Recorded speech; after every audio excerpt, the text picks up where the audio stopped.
Good morning, students. Our chapter is Human Capital Formation. Class 12th and topic is Role of Human Capital Formation. Now, the first point is increase in productivity. Knowledgeable and skilled worker can make better use of physical capital. यानी जो person knowledgeable होगा, skill worker होंगे, वो क्या कर सकते हैं, जो हमारी फिजिकल कैपिटल है यानी लैंड है, लेबर है, मटेरियल है, जो भी रॉ मटेरियल है, लैंड है, ठीक है, उसका क्या कर सकते हैं, can be use in a better way. अगर स्किल्ड होंगे तो वो इसका बेटर मैनर में यूज कर सकते हैं. Resulting in higher output per unit of input. Result क्या होगा कि पर यूनिट ऑफ इनपुट के कंपेयर जो आउटपुट निकलेगा वो मस्ट बी हायर. वो क्या होगा, उसके कंपेयर ज़्यादा. It will increase the production in the economy. इसका रिजल्ट क्या निकलेगा, जितनी एफिशिएंसी से हम काम करेंगे उतना ही जो प्रोडक्शन लेवल है वो इकोनॉमी का ट्रेंड टू भी हाई हो जाएगा, इंक्रीज हो जाएगा. एन एजुकेटेड और trained person can apply his skill and knowledge at farm, factory, office to increase the production activity. जो एजुकेटेड और ट्रेंड पर्सन है वही अपनी नॉलेज को और स्किल को अप्लाई कर सकते हैं. जो एजुकेटेड नहीं होंगे, जिनको ट्रेनिंग नहीं मिलेगी, उनके पास स्किल नहीं होगी और वो नॉलेज को अप्लाई भी नहीं करेंगे. तो ह्यूमन कैपिटल फॉर्मेशन का यही बेनिफिट होगा कि जितने भी ट्रेंड वर्कर होंगे वो अपनी स्किल को बेटर वे में यूज़ करेंगे, चाहे वो फार्म है, चाहे वो फैक्ट्री है, ऑफिस है. उसका रिजल्ट क्या होगा, to increase the production level in the economy. Economy में जो प्रोडक्शन लेवल है, जो आउटपुट लेवल है, वो क्या होगा, trend to be high up. Now the second point is innovation and invention. Human capital formation through expenditure on education facilitate innovation. Human capital formation क्या कहती है, through the expenditure on education. यानी हम किस पर खर्चा करें, एजुकेशन के ऊपर खर्चा करें. जितना ज़्यादा एजुकेशन के ऊपर खर्चा होगा, facilitate innovation.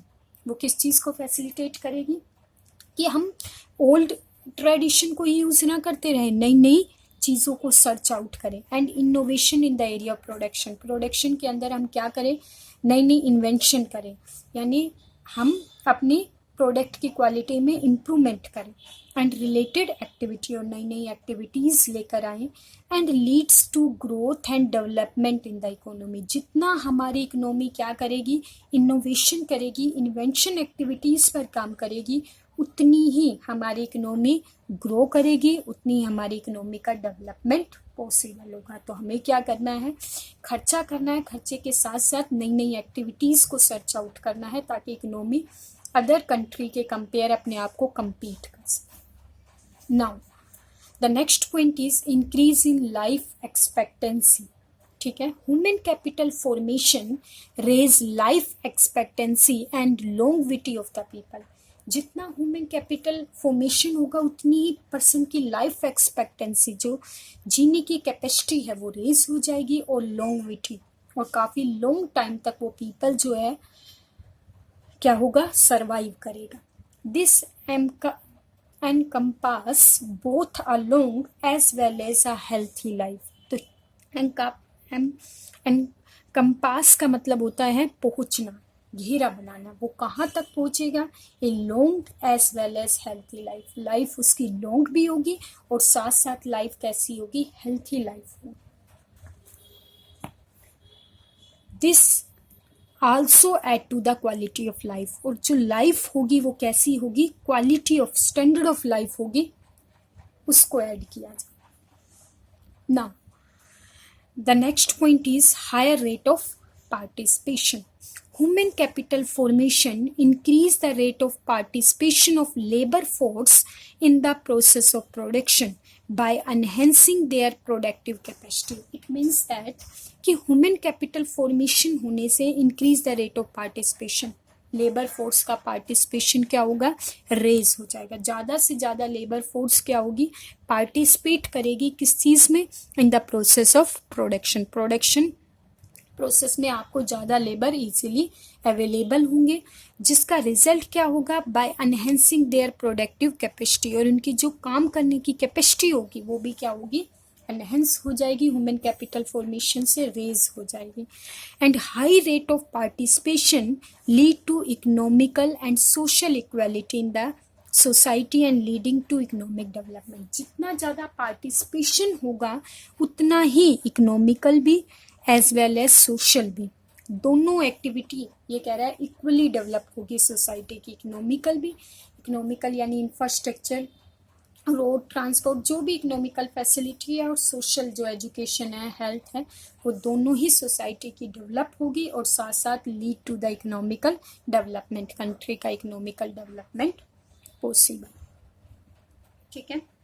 Now the last point is change in emotional and material environment. Human capital दोनों चीज़ों में चेंज लाएगा। किस चीज़ में? इमोशनल और as well as material environment. देखो, emotional environment it become conducive to growth. जो इमोशनल एनवायरनमेंट है वो किस चीज़ में सपोर्ट कर रही है? ग्रोथ करने में हेल्प करती है। As people to acquire growth oriented attitude.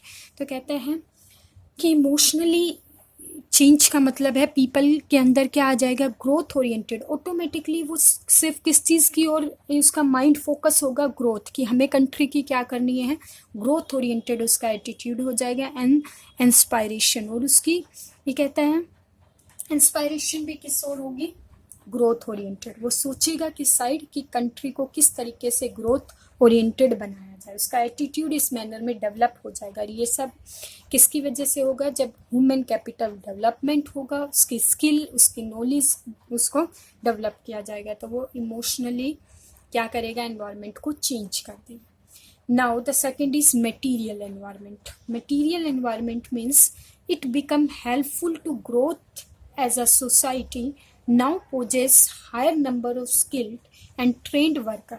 इसमें भी क्या होगा? ये भी ग्रोथ ओरिएंटेड में हेल्प करेगा सोसाइटी में।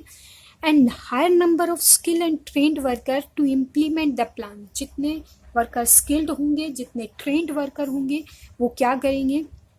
टाइम टू टाइम अपने स्किल और नॉलेज के बेस पे प्लान और प्रोग्राम को इम्प्लीमेंट करेंगे, ताकि क्या हो सके? Economic growth and development possible हो सके। तो इसका मतलब ये कैसा होगा कि अपने नॉलेज को इम्प्लीमेंट करेंगे। यहाँ उन्होंने अपना एटीट्यूड चेंज किया, ग्रोथ ओरिएंटेड बनाया, मटेरियल एनवायरनमेंट में उसको इम्प्लीमेंट कर दिया, प्लान अप्लाई कर दिए, जिससे इकोनॉमी की ग्रोथ पॉसिबल हो गई। तो दो तरीके से ये कह रहा है एनवायरनमेंट चेंज हो जाएगा, इमोशनली एनवायरनमेंट चेंज हो जाएगा, as well as material environment भी चेंज हो जाएगा। और ये सिर्फ किसकी वजह से होगा? Only for human capital formation. यानी जितनी ज़्यादा ह्यूमन की स्किल डेवलप होगी वो ग्रोथ ओरिएंटेड होगा, और एज वेल एज वो उस ग्रोथ ओरिएंटेड प्रोसेस को अपनी कंट्री के अंदर अप्लाई करना भी शुरू कर देगा। ठीक है। आई थिंक रोल क्लियर हो गए होंगे। रोल हम ये कह सकते हैं कि रोल जो है वो कंट्री की ग्रोथ और डेवलपमेंट में इम्पोर्टेंट रोल प्ले करता है। Okay class, thank you very much.